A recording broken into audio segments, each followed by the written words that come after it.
Kalau hutang KPR bank konven gimana? Saya takut riba. Saya mau jual kalau ada yang beli. Kalau nggak ada yang beli, saya mau lepasin KPR itu. Saya lebih baik nama saya jelek di bank daripada saya diperangi Allah dan Rasul. Kalau kayak gini gimana? Masya Allah, ini pertanyaan yang sangat bagus. Tapi saya pribadi secara keilmuan masih kurang kapasitasnya untuk menjawab pertanyaan ini. Sebenarnya ini bisa ditanyakan kepada para pakar muamalah syariah.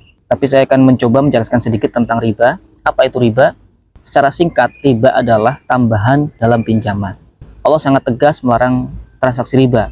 Di dalam Al-Quran, surat Al-Baqarah ayat 275 sampai 279, Allah mengancam dengan 5 ancaman yang sangat berat bagi para pelaku riba.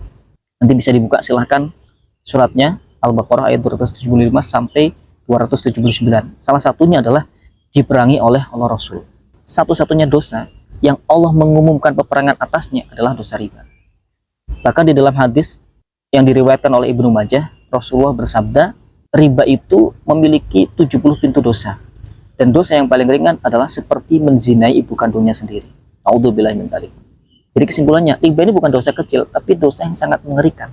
Ini bisa menghancurkan amal dan juga bisa menghancurkan kehidupan kita. Lalu apakah KPR konvensional ini termasuk riba? Iya. Kenapa? Karena di dalamnya ada tambahan bunga yang diperjanjikan di awal. Ini jelas-jelas riba. Terkadang kita terjebak mindset daripada nggak punya rumah, mending KPR aja. Tapi tidak tahu bagaimana transaksi di dalamnya. Apakah ada unsur riba atau tidak. Insya Allah masih ada kok KPR-KPR yang syariah. Lalu bagaimanakah caranya untuk bisa keluar dari KPR riba ini? Yang pertama, kuatkan niat untuk bertobat. Benar-benar menyesal dan tidak ingin mengulangi lagi. Yang kedua, bisa dengan solusi syariah. Bisa dengan take over ke bank syariah atau ke koperasi syariah. Tapi ini juga harus diperhatikan betul-betul caranya. Jangan sampai kemudian sama seperti di bank konvensional. Kalau sama seperti di bank konvensional, ya sama aja. Nanti malah lebih berat. Yang ketiga, cicil pelunasan lebih cepat. Ini yang paling relevan sih menurut saya. Karena dengan kita mencicil lebih cepat, pelunasan lebih cepat, kita lebih cepat juga terlepas dari transaksi riba. Yang keempat, perbanyak doa dan sedekah. Karena Allah yang Maha Kaya. Mudah-mudahan dengan doa kita yang sungguh-sungguh, kemudian kita juga banyak sedekah, Allah lebih cepat melepaskan kita dari transaksi riba. Dan yang kelima, cobalah untuk hidup sederhana. Lebih baik kita punya rumah yang sederhana tapi halal daripada punya rumah megah tapi dibangun dengan fondasi dosa.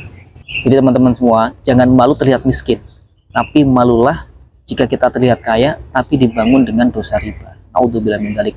Mudah-mudahan kita semua bisa terbebas, terhindar, terlepas dari transaksi-transaksi riba yang begitu mengerikan ini.